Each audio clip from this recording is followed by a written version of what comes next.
रात्रि का अंतिम प्रहर चल रहा था। एक दिन में अष्ट प्रहर होते हैं, 3 घंटे का प्रहर होता है, 24 घंटे होते हैं जिसमें 8 प्रहर होते हैं। अंतिम प्रहर जो होता है रात्रि का, उसमें सुमित्रा मां ने स्वप्न देखे। लक्ष्मण की माता ने क्या स्वप्न देखा कि 2 देवियां उनका अभिषेक कर रही हैं, और वो 2 देवियां हैं लक्ष्मी और कीर्ति। कौन सी देवियां? लक्ष्मी और कीर्ति एक सिंह का अभिषेक कर रही हैं। किसका अभिषेक कर रही हैं? सिंह का अभिषेक। द्वितीय स्वप्न देखा, एक 10 दिशाओं में प्रकाश को फैलाता हुआ एक चक्र, रत्नों से जड़ित चक्र घूमता हुआ देखा। तीसरा स्वप्न देखा कि एक विशाल पर्वत के शिखर पे सुमित्रा माता बैठी हुई हैं और समुद्र पर्यंत पृथ्वी को निहार रही है।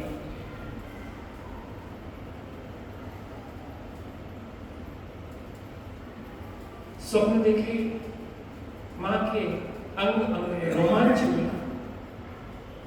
जब कोई अच्छी घटना, शुभ स्वप्न होते हैं तो एक रोमांच होता है, आनंद होता है। वैसे तो अनुकूलता हो, प्रतिकूलता में ज्यादा प्रभावित नहीं होना चाहिए, क्योंकि जो अनुकूलताओं में प्रभावित होता है, प्रतिकूलता नहीं, उनको ही दुख दे पाते हैं। जो अनुकूलताओं में प्रभावित नहीं होता है, ज्यादा हर्षित नहीं होता है, प्रतिकूलताओं में प्रभावित भी नहीं कर पाती। हमारे महामुनिराज हरिमित्र महल मसान कंचन कांच विंदन स्तुतिकरण अर्घा अवतारम वसीकरण में सदा सहज रहने का अभ्यास करना चाहिए। अगर आपकी इच्छा के अनुकूल कुछ घटित हो जाता है तो एकदम से हर्षित नहीं होना चाहिए, सहज रहो। ज्ञानी कने सहज का धंधा, वाद विवाद करे सो अंधा। मां बहुत प्रसन्न हुई, आनंदित हुई। अब क्या होता है उसको अपन देखते हैं।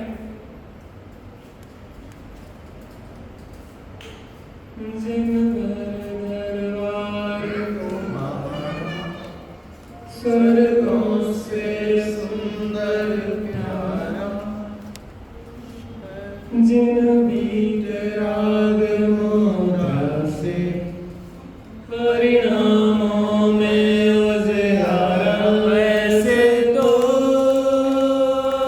हमारे गिनवर हैं, चरणों में समर्पित जीवन है। वैसे तो हमारे भगवर हैं, चरणों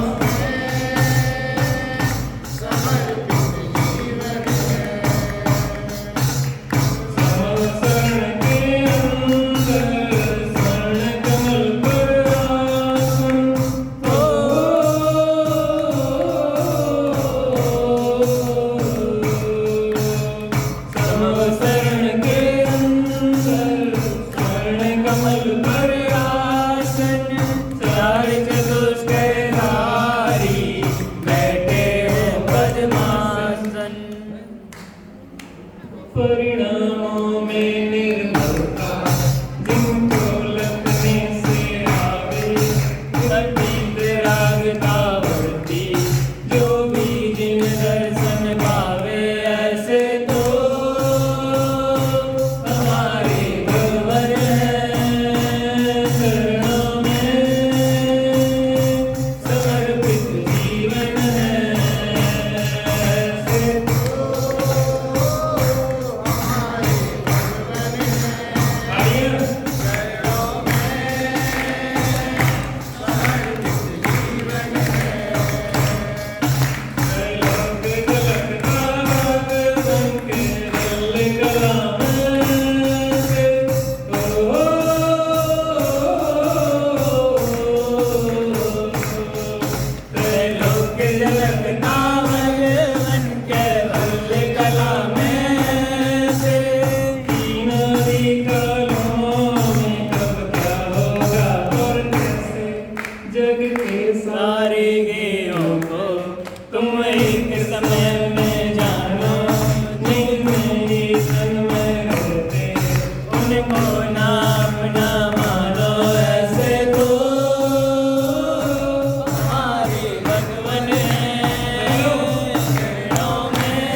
माँ बनना एक अलग सौभाग्य है, और वो भी भावी मोक्षगामी जीवों की माँ बनना एक विशिष्टता होती है।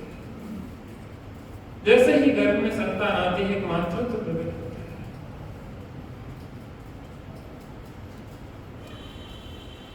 जो अभी चंचलता थी वो गंभीरता में बदलने लगती है। अभी तक अपने बारे में सोचते थे, अब बच्चे संतान के बारे में सोचने लगते हैं। अब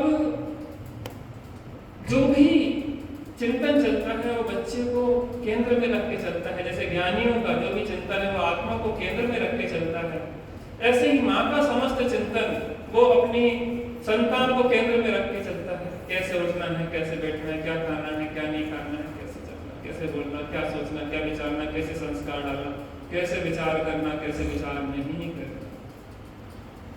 अगर आप भी इस धरा को एक सुंदर योग जगत का मार्गदर्शक देना चाहते हैं, तो आपको भी वैसे ही विचार करना चाहिए जैसे कौशल्या और सुमित्रा माता ने की।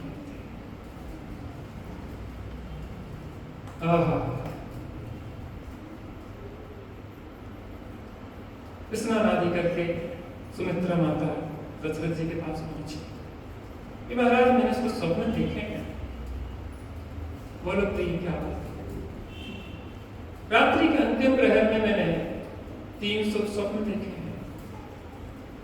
पहला स्वप्न मैंने देखा है कि लक्ष्मी और कीर्ति जो देवियां हैं वो एक सिंह का अभिषेक कर रही हैं।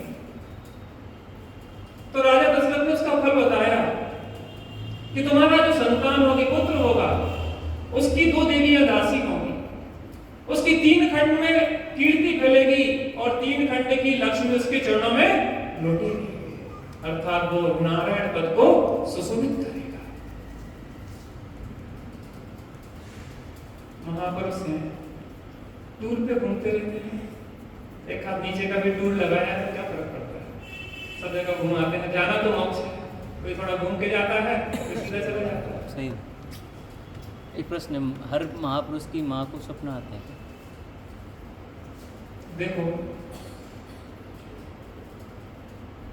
महापुरुष से मतलब आपका क्या हो सकता है? एक तो 63 साल का पुरुष है, 63 साल का इसकी माओ में नारायण प्रतिनारायण का भी इसमें आया है, तो स्वप्न उनकी माँ ने देखा। बलभद्र की माँ ने, तीर्थंकर की माँ तो देखती ही नहीं। अब कौन बचे इसमें? चक्रवर्ती है ना। तो चक्रवर्ती के विषय में भी देखना पड़ेगा, जहां तक स्वप्न आते होंगे, क्योंकि इतने महान 6 खंड के अधिपति, जब 3 खंड के अधिपति की माँ को आ रहे हैं तो 6 खंड के अधिपति को तो की माँ को आना चाहिए। तो 63 साल का जो महापुरुष हैं उनकी माँओं को जहां तक स्वप्न आते होंगे, कंफर्म फिर भी नहीं कह सकता। लेकिन महापुरुष का मतलब मोक्षगामी भी होता है। तो मोक्षगामी तो अंजन भी हुए। विदेह क्षेत्र में 2 कल्याणक वाले और 3 कल्याणक वाले भी तीर्थंकर होते हैं। तो जो 5 कल्याणक वाले तीर्थंकर होते हैं, 15 माह तक रत्न बरसते हैं। 9 माह तो जब वो गर्भ में रहते हैं, जब और उसके पहले 6 माह एक एटमॉस्फेयर बनता है। जिस बरसात होने वाली है, थोड़ी आंधी चलेगी, तूफान चलेगा, बादल छाएंगे, घटाएं आएंगे, ठंडी हवाएं आएंगी, फिर बाद पानी आएगा। ऐसे महापुरुष आने वाले हैं तो पहले खुशहाली आएगी, दरिद्रता हट जाएगी, दरिद्रता हटेगी। पहले तो यहाँ भुखमरी छाई हो, महापुरुष वहां कैसे पहुंचे? विधि क्या विधान है जहाँ मूर्ख महापुरुष पहुंचते हैं, पहले उस धरा पे उसको सब जगह पर लोगों को तृप्त कर देते। आप ऐसी जगह पे हैं जहाँ पे महापुरुष जन्म ले रहे हैं, तो आपको भी उनकी साथ में रहने का स्टैंडर्ड का जो लेवल है वो आपका उनके जैसा होना चाहिए, कुछ उन जैसा। वहां की प्रजा की, जैसे एक प्रसंग और आता है कि जब रामचंद्र जी अयोध्या वापस आ रहे थे लंका से, लगभग 6 वर्ष तक लंका में रहे, और कंफर्म कर दूंगा मैं, लगभग 6 वर्ष युद्ध जीतने के बाद। क्योंकि समस्या ये थी कि विभीषण छोड़ ही नहीं रहे थे। अभिषेक कर दिया राम लक्ष्मण का बिठा दिए, नहीं नहीं हम तो आपके चरणों में रहेंगे, हम तो आपको छोड़ेंगे नहीं। तो वहां पे वो पकड़े रहे और वो भी थोड़े मोह में पड़ गए। वही 6 महीने 6 साल तक लगभग रहे। अब यहाँ पे नारद जी का दोनों प्रकार का रोल है, विलेन का रोल भी करते, हीरो का भी रोल करते। तो नारद जी कितने वर्ष बाद, लगभग 23 वर्ष बाद या जो भी हुआ उनका, चूंकि ये तो सब जगह डायरी में घूमते रहते, पहले में तीर्थंकर के लिए वहाँ पे भाती खंड के तीर्थंकर के वहाँ पे 5 चरणों में बैठा हुआ जब ध्वनि का रसपान कर रहा था, तो बहुत समय व्यतीत हो गया, मैं इस तरफ आया नहीं।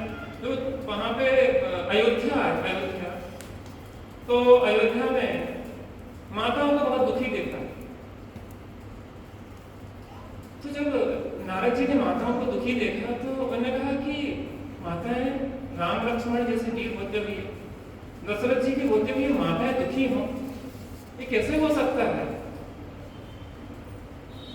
तो माँ को रोना आ गया कि नारद जी बहुत कुछ बदल गया है, समय ने बहुत बड़ी मारी है, बहुत कुछ बदल गया है। घटना इस प्रकार की हुई है कि दशरथ जी को वैराग हुआ, भरत दीक्षा लेने साथ में जाने लगे, तो केकई माँ ने राजवश अपने पूर्व में जो वर था उनका जो उन्हें मांगा दिया है मैंने, तो वो वर ने मांगा और उस वर में उन्होंने कहा कि वो भरत को राज दे। बात कुछ नहीं है, कोई भाई बन जाए, किन्हीं को कोई फर्क नहीं पड़ता, किन्हीं को बहुत फर्क नहीं पड़ता। बात ये हुई कि भरत को राज, तो राम वहां पे रहे तो भरत राज्य कैसे करे? राम वहां रहे तो भरत कैसे राज करेगा? क्योंकि तो राम सब प्रकार से योग्य है, राम बड़े हैं, ज्येष्ठ हैं, घोषित ही भावी राजा घोषित है। और मैं रहूं और भरत को राज दिए जाए तो क्षण क्षण में भरत को कष्ट होगा। मैं इतनी दूर जाना चाहता कि भरत का जो सीमा है राज्य की, उस सीमा से बाहर जाऊंगा, तभी उसने दंडक वध चुना था, वो चूंकि भारत की सीमा के बाहर होता है। मैं इतनी दूर निकल जाऊंगा, इतनी सीमा में नहीं रहूंगा। त्याग समर्पण सीखना चाहिए तो इनसे सीखना चाहिए। क्या सोच है, क्या सोच है? आप अपने प्रति बुरा करें, उसके प्रति भी कोई भला सोचो, सकारात्मक सोचो। क्या माने हम क्षुद्र बातों में क्या करते हैं?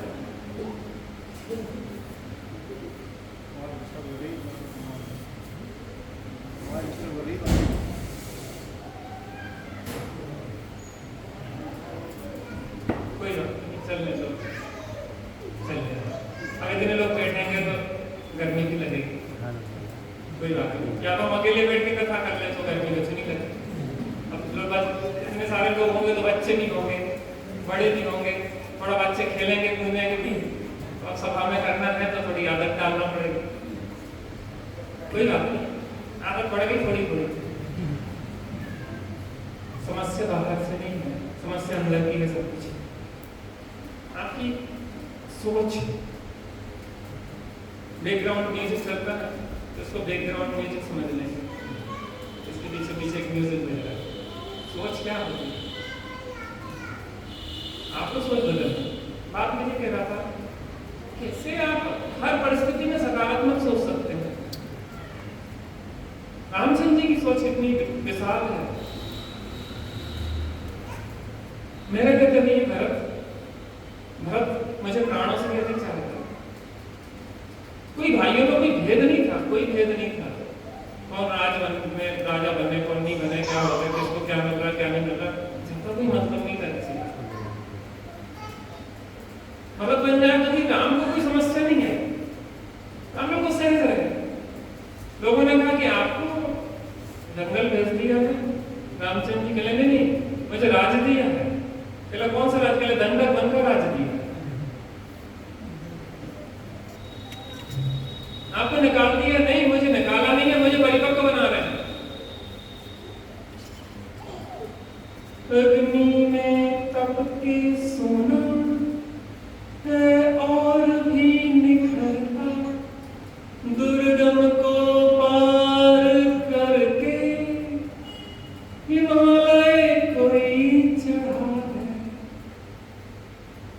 अग्नि में पक के सोना और निखरता जाता है। सोने को पकाने से स्वर्ण बना नहीं निकलता, कीट कालिमा निकलती है। रामचंद्र जी का आज चरित्र पढ़ा जा रहा है तो रामचंद्र जी के त्याग के कारण पढ़ा जा रहा है। आज हम लोगों जैसे अगर होते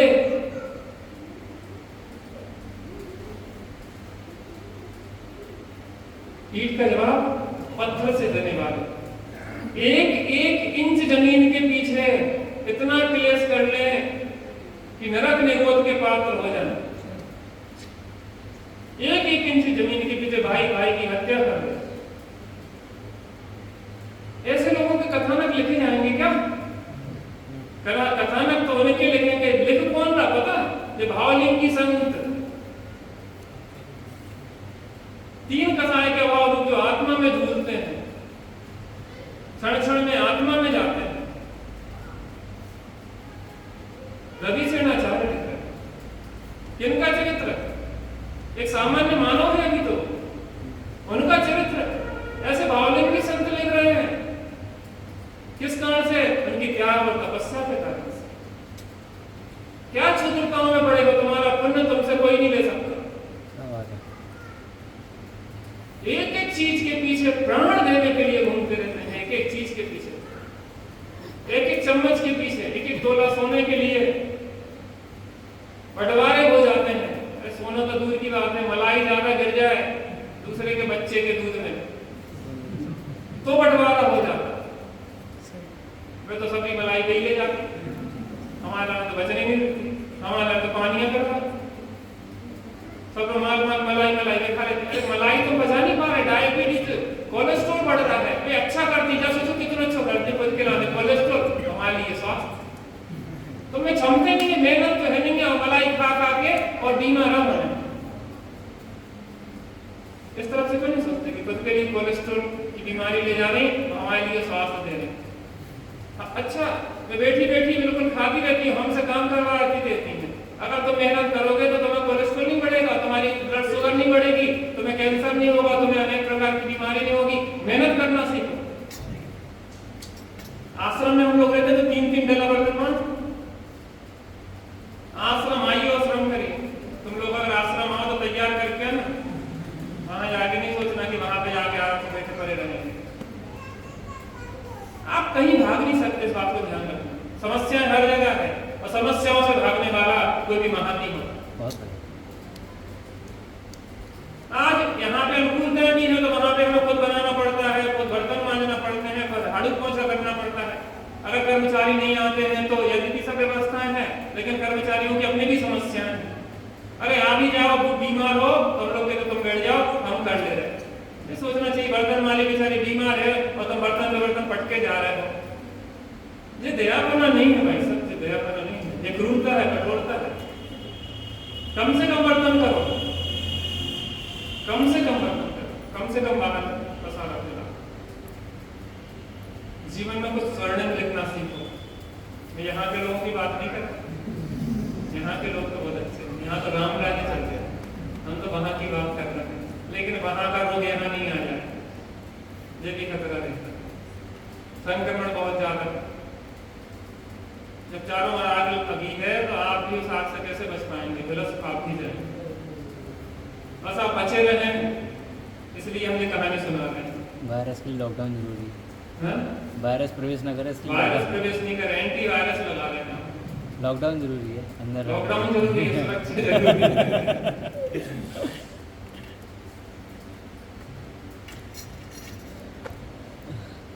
बहुत अच्छा लगता है आप लोगों के बीच में।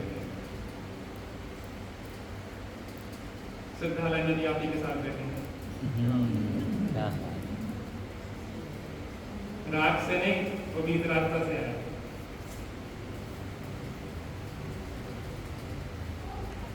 कोई शिकायत नहीं, कोई शिकायत नहीं।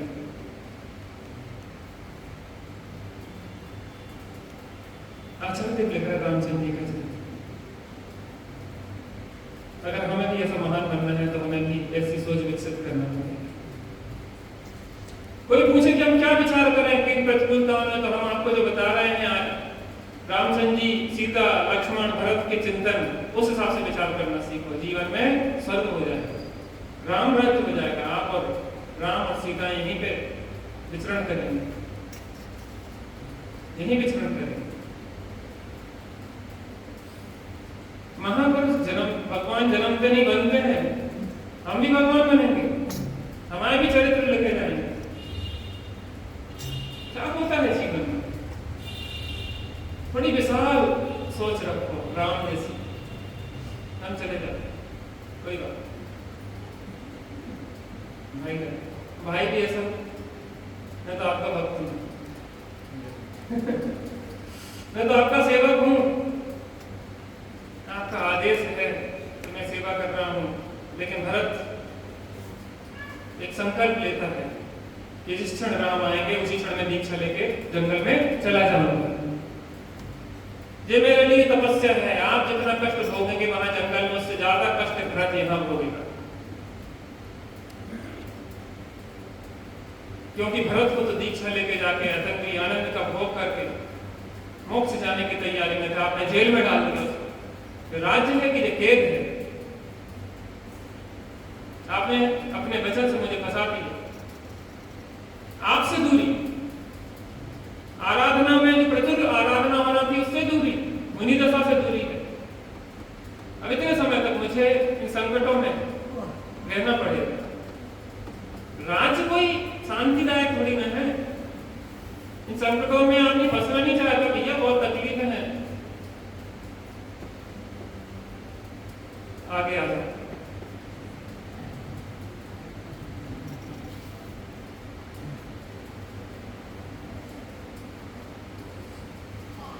स्वप्न देखे। दूसरा स्वप्न, समुद्र पर्यंत पृथ्वी को देखा, 3 खंड का समस्त पृथ्वी इसके आधिपत्य में हो गया, अर्थात त्रिखंडाधिपति बनेगा। तीसरा स्वप्न, चक्र देखा, अर्थात अर्धचक्री होगा। माता प्रफुल्लित हुई, जिनेंद्र देव के चरणों में पूजा आराधना के लिए चली गई। सुख हो या दुख हो, जिनेंद्र देव की शरण, अन्यथा शरणम नास्ति तैनेव शरणम मम, तस्मात् कारुण्य भावेन रक्ष रक्ष देव। नहीं त्राता नहीं त्राता नहीं त्राता जगत्रे, वीतरागत करो देवो ना भूतो ना भविष्यति। जिनेंद्र भक्ति जिनेंद्र भक्ति जिनेंद्र भक्ति दिने दिने सदा मेस्तु भवे भवे। नहीं चाहता जैन धर्म के बिना चक्रवर्ती होना, और नहीं करता जैन धर्म के सहित ऋषि होना। मुझे तो जिन चरणों की भक्ति चाहिए है और कुछ नहीं चाहिए।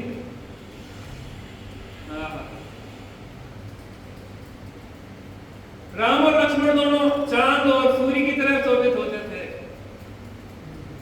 सभी के लिए बहुत आनंददायी होते थे, सभी लोग उन्हें खिलाना चाहते थे। उनके मुख कमल से जब कोई बात शब्द निकलता था तो ऐसा लगता था जैसे अमृत बरस रहा। नीलमणि की तरह की नीली नीली आंखें, कंचन के समान लक्ष्मण जी का तन, ऐसे सुंदर सुशोभित होते थे। इसी धरा में साक्षात तीर्थंकर परमात्मा जब बाल तीर्थंकर होते हैं, जो आनंद देते हैं, वैसा आनंद दे रहे। क्या चल रहा था वहां? राम और लक्ष्मण दोनों थे चंद्र सूर्य से भासे, इन्हें देख कर मानव लोचन पुनः पुनः सुख पाते। पूर्व जन्म संस्कार विवश था इनमें प्रेम परस्पर, होते थे आनंदित सभी वचन सुधा रस पीकर। पूर्व जन्म के संस्कार थे, पूर्वों से ऐसा ही प्रेम चला रहा। किसमें? राम और लक्ष्मण में। प्रत्येक नारायण बलभद्र में ऐसा ही प्रेम चला आता है, एक दूसरे का साथ ही नहीं छोड़ते थे, एक साथ ही बने रहते थे। साथ में खेलना, खाना, पीना, जो करना सब साथ ही में करते थे। कैसा प्रेम है, कैसा संस्कार। सूरवीरता की प्रतिमा थे, भाग्यवान थे जग में, सुखदायक अत्यंत हुए के दशरथ जीवन मग में। राम श्रेष्ठ बलभद्र कहाए, लक्ष्मण श्री नारायण, वीर जन्म से श्री जन धर्म परायण। सूरवीरता की प्रतिमा थे, ऐसे लगता था कि सूरवीरता की साक्षात मूर्ति।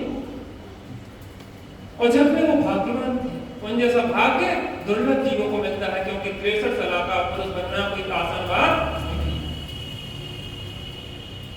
और उनको पाके दशरथ अत्यंत आनंदित हुए थे, तृप्त हुए थे। योग्य संतान अगर हो जाए तो माता पिता निर्भर हो जाते। अब ठीक है, इनकी जिम्मेदारी ने सौंप के हम क्या होंगे,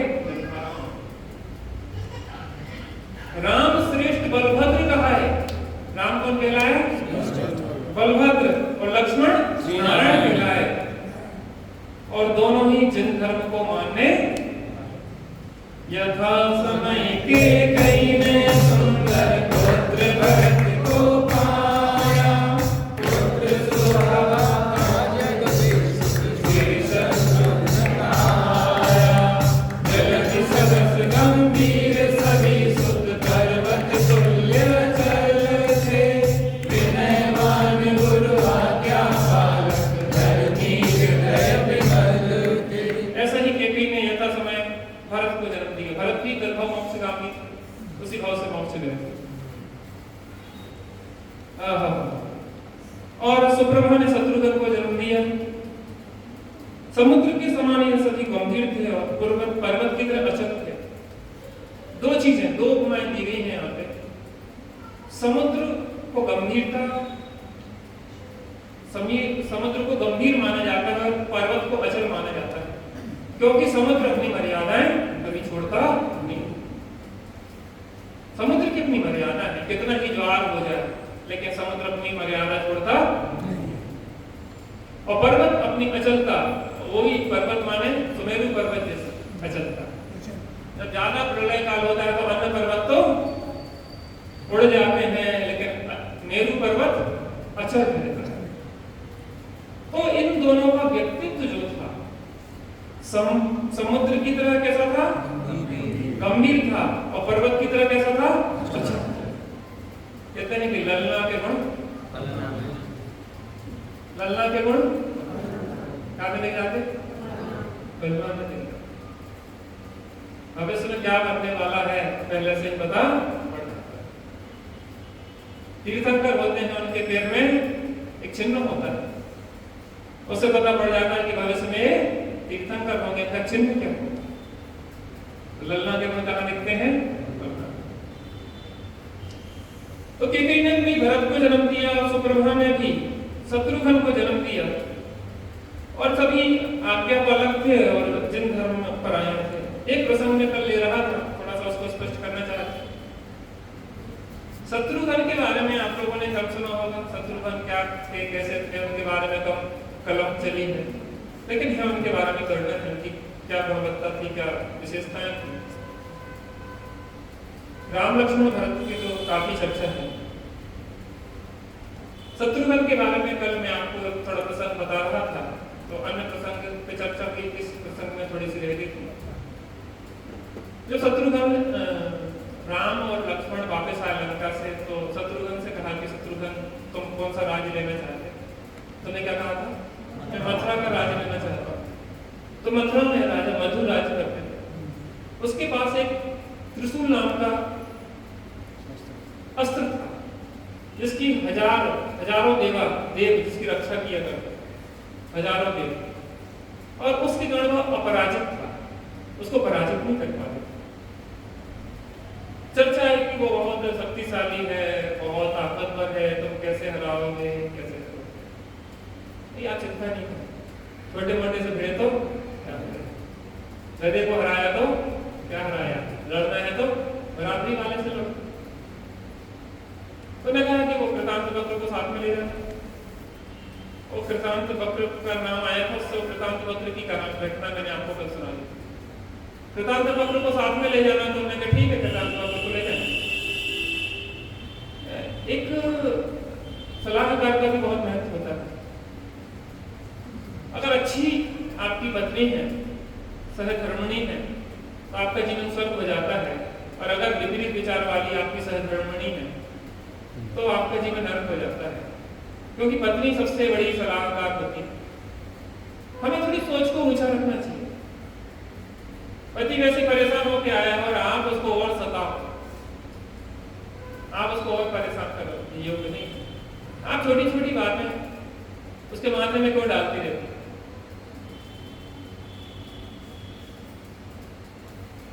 हमारा लक्ष्य बहुत बड़ा है। बड़े बड़े साहब एक चीज कहते हैं कि लंबे रूट की गाड़ियां छोटे छोटे स्टेशनों पे नहीं रुकती। लंबे रूट की ट्रेनें छोटे छोटे स्टेशनों पे नहीं रुकती। हमें भगवान बनना है, हमें संसार सागर पार करना है। इन छोटी छोटी छोटी 2 पैसे की बातों में अटक गए ना तो हम भवसागर पार नहीं कर पाएंगे। और मैंने कई परिवारों को नष्ट होते देखा। 10, 20, 50, 100, 200, 500, 1000, 10,000 रुपए की बातों पे अलग अलग हो गए, व्यापार नष्ट हो गया, धंधे नष्ट हो गए, अकेले अकेले परेशान होते रहे। आपकी 1000, 2000, 25, 50,000, लाख, 2 लाख की बातें हैं, वहां पे करोड़ों का नुकसान हो गया। आपने तो दिमाग में घुसेड़ के 24 घंटे जब भरते रहते। अब समस्या क्या है? मैंने एक दिन कहा था कि महिलाएं आत्महत्या का प्रयास सर्वाधिक करती हैं, लेकिन असफल होती हैं, और पुरुष आत्महत्या का प्रयास कम करते हैं लेकिन सफल होते हैं। महिलाएं तो मात्र एक दबाव बनाने के लिए 2-4 गोली खा ली नींद की और नाटक कर दिए, जिसमें पति देव थोड़े पीछे पीछे घूमते रहे कि जैसे पूछे नहीं है,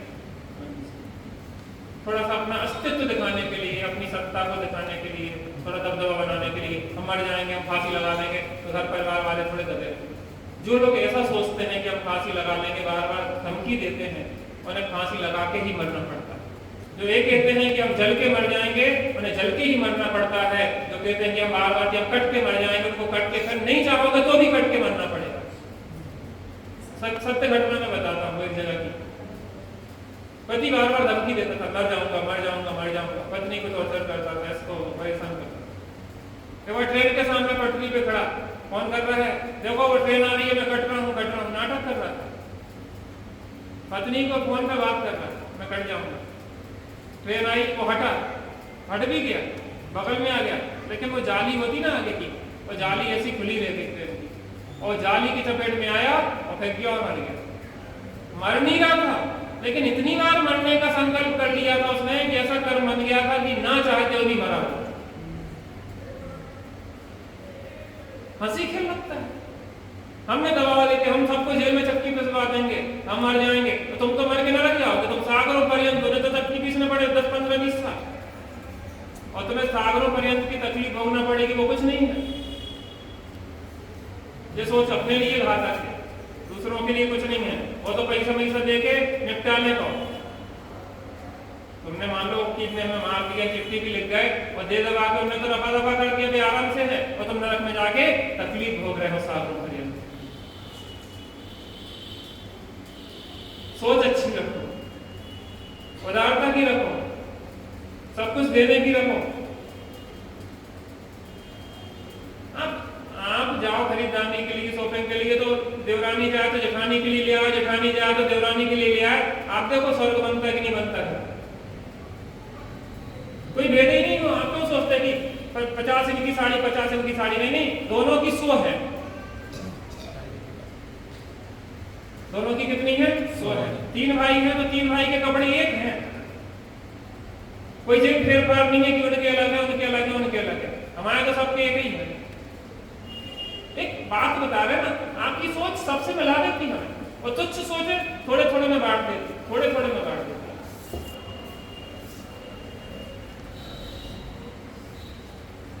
दूसरे को कष्ट देती है, हमें कष्ट देती है। तो शत्रुघ्न वृत्तांत पत्र को लेते गए तो योजना बनाई जाती है। सलाहकार की बात पे जब बात आई कि सलाहकार कैसा होना चाहिए, योजना बनाई। योजना का महत्व होता है। तो हमें युद्ध लड़ने के लिए मैं देखो क्या है, त्रिशूल अगर अस्त्र उसके हाथ में होगा तो उसको जीतना तो असंभव हो जाए। आगे आगे सामने बैठना सीखा करो। और क्या कह रहे हैं, अगर उसके पास त्रिशूल आयुध होगा हाथ में तो उसको जीतना तो असंभव है। अपन ऐसा कोई चांस देखो कि जब त्रिशूल उसके हाथ में नहीं, तो वो जो मधु था वो विषयासक्त था। उस समय क्या कर रहा था, वो वन क्रीड़ा के लिए गया था, वन क्रीड़ा के लिए अपनी रानियों सहित वन क्रीड़ा के लिए मथुरा से बाहर था, जिसको कहें कि वो थोड़ा सा पिकनिक के लिए या क्या कहें दूर पे आउटिंग, आप पिकनिक ही बोल दो। पिकनिक ही है वो, आउटिंग दूसरा शब्द। आउटिंग हम भी थोड़ी थोड़ी अंग्रेजी आप लोगों से सीखते जा रहे हैं। तो आउटिंग के लिए गए थे, तो मौज मस्ती के लिए गए थे। वो होता ना देवताओं में नंदनवन होते हैं, हाँ तो देवांगनाओं को लेकर टूर पे निकल जाते हैं, चलो हम घूमिए नंदनवन में सेलिब्रेट करें। ये बहुत खतरनाक होता है सेलिब्रेशन। दूसरे स्वर्ग तक के देव खाए भोग छूटे इस चिंता में एक इंद्री हो जाते हैं पेड़ को। ये भोग बहुत महंगे होते हैं, इनको लसने वाले दुर्गति के पात्र होते हैं। भोगों में लगे थे, इन्हें पता नहीं था क्या हो रहा है, और ऐसे में रात में आके शत्रुघ्न ने और इनने इनके मथुरा पे कब्जा कर लिया। रात में कब्जा कर लिया और वो बाहर था, उसको पता पड़ा तो उसके पास तो कोई सेना वगैरह ज्यादा थी था, लेकिन बलशाली, और वो आयुध भी नहीं था त्रिशूल। लड़ने के लिए आ गया, हाथी पे बैठे, युद्ध हुआ। उसके बाद भी वो बहुत समर्थ था, युद्ध हुआ वो, जबकि राज्य में नहीं था, राज्य में नहीं घुसे थे। युद्ध होने के बाद उसको संसार के सार्थक भाषा सुनने लगी। प्रागभाव है ना, प्रागभाव, पूर्व पर्याय का वर्तमान पर्याय में अभाव। पूर्व का विषयासक्त आज का धर्मात्मा हो सकता है क्योंकि प्रागभाव है। पूर्व पर्याय का वर्तमान पर्याय में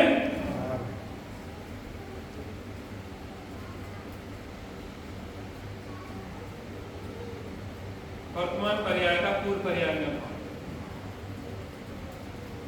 अभाव। तो वो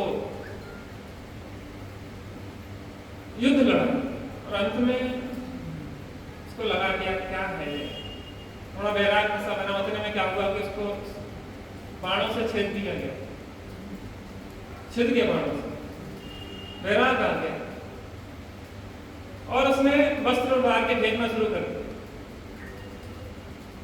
केस रोंच करने लगा, हाथी पे बैठा हुआ। आप सोचो, संसार लगने लगा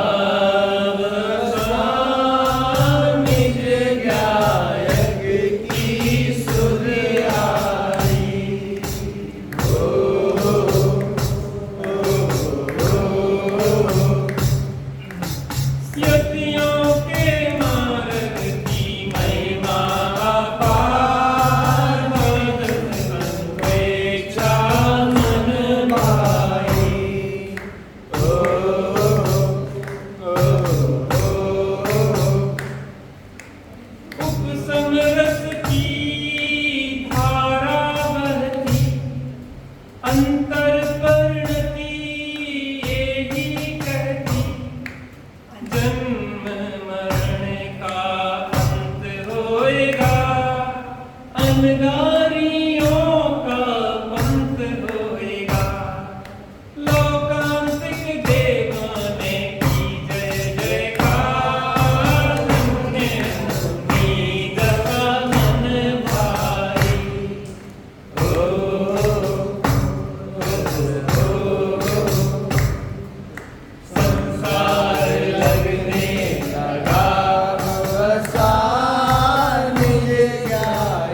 गया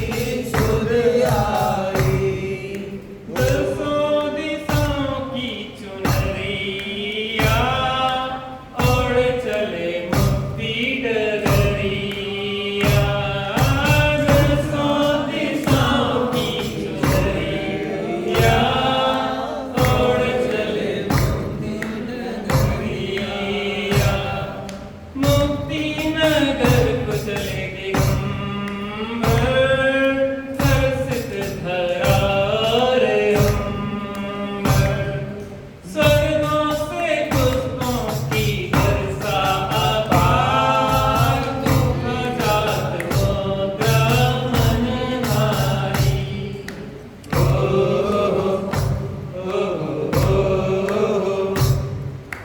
संसार लगने लगा आसान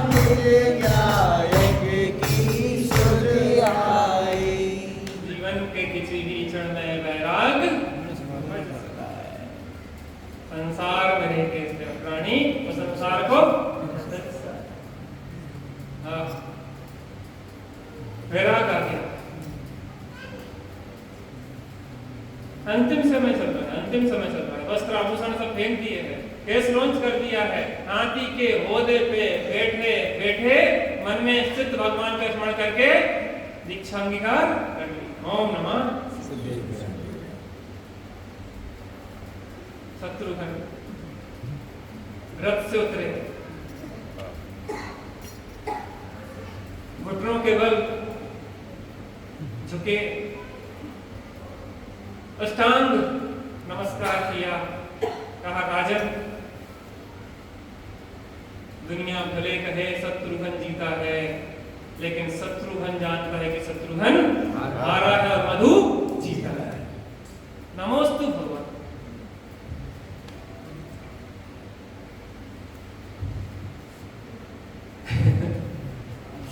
यहाँ पे हार की जीत और जीत की हार, कब कैसे परिणाम बदल जाए।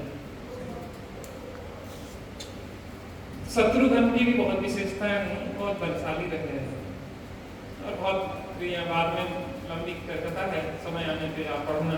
मैं तो आपको प्रेरणा दे रहा हूँ, सैंपल दे रहा हूँ, थोड़ा थोड़ा पढ़ना तो आपको पड़ेगा, स्वाध्याय करना पड़ेगा।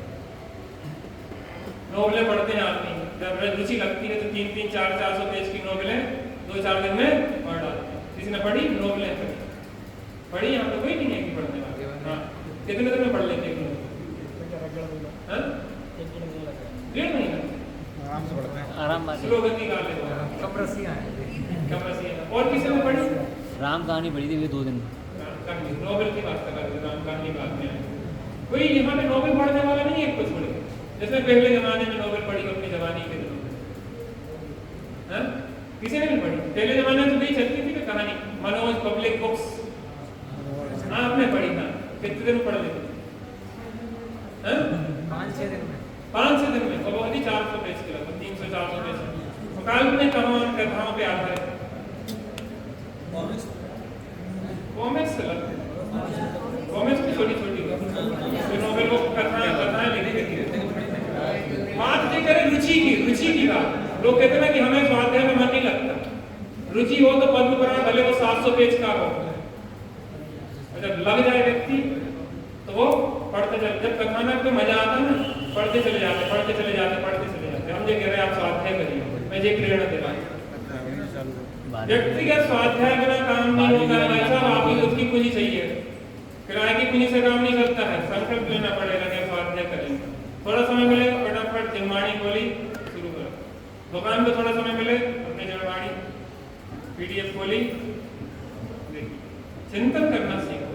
उससे आपकी सोच विचार की क्षमता बढ़ेगी। क्या सोचना चाहिए वो आपको डेवलप होगी कि आपको किस प्रसंग में क्या सोचना, महापुरुषों ने क्या सोचा, वैसा हम विचार करेंगे। हाँ, तो यहाँ पे चारों राजपुत्रों का जन्म हो गया है, सभी आनंदित हैं। एक बहुत सुंदर कथा कराने वाली है। जब ये बड़े हो गए चारों राजकुमार तो एक गुरु की तलाश हुई। गुरु किसको दिया जाए, इतने योग्य हैं। तो एक एर नाम के गुरु थे। क्या नाम था? आपने शायद ना सुना हो, अधिकतर लोगों ने। एर नाम के गुरु थे। और एर ये एड़ी का एर नाम के गुरु थे। उन एर नाम के गुरु ने अभ्यास करवाया था। उन एर नाम के गुरु की बहुत लंबी कथा, तो किस प्रकार से पहले बिगड़े हुए थे और किस प्रकार से इतने महान बने जो राम लक्ष्मण भरत और शत्रुघ्न को शिक्षा देने के योग बन पाए। ये भी बहुत प्रेरणादायक कथा रहेगी। तो कथाओं में कथा है, राम कथा एक नहीं है, इसमें सैकड़ों कथाएं। जो छोटी छोटी आप कथा ना पढ़ते ना, जैन कथा संग्रह, इसमें से छोटे छोटे भाग निकाले गए, छोटी छोटी। जब पूरी सैकड़ों कथाओं की एक कथा है, उसको कहते हैं राम कथा। और अपन किस राम की करेंगे? आतम राम आतम राम आतम राम आतम राम। तू ही है ज्ञाता दृष्टा, तू ही है तू ही है ज्ञाता दृष्टा, तू ही है। मैं ही हूँ ज्ञाता दृष्टा, मैं ही हूँ, मैं ही दृष्टा, मैं ही हूँ। श्वास निगाह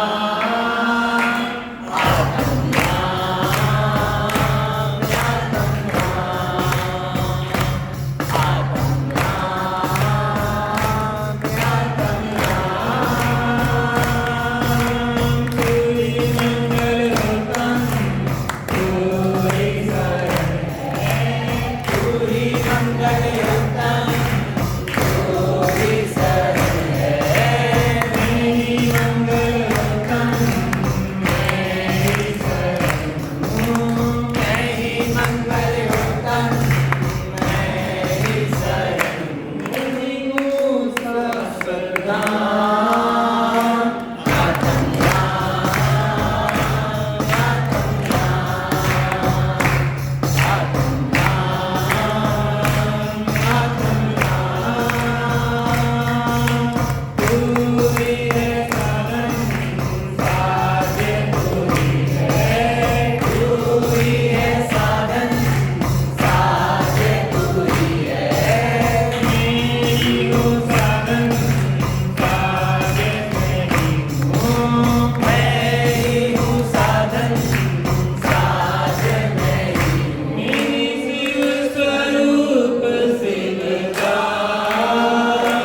आतम राम आतम राम आतम राम आतम राम।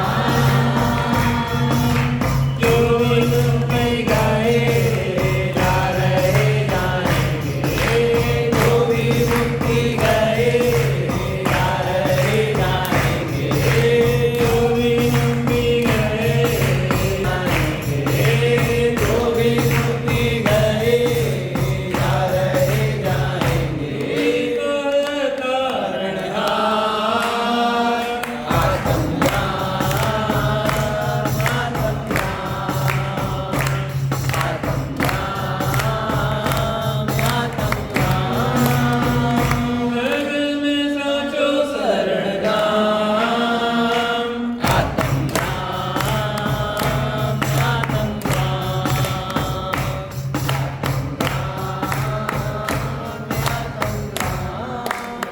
श्री रामचंद्र की आत्मा राम के प्रति आपका इतना बहुमान और आह्लाद दिखाता है, शीघ्र ही हम सभी उस आत्मा राम की आराधना से शीघ्र ही मुक्ति दशा को प्राप्त करेंगे।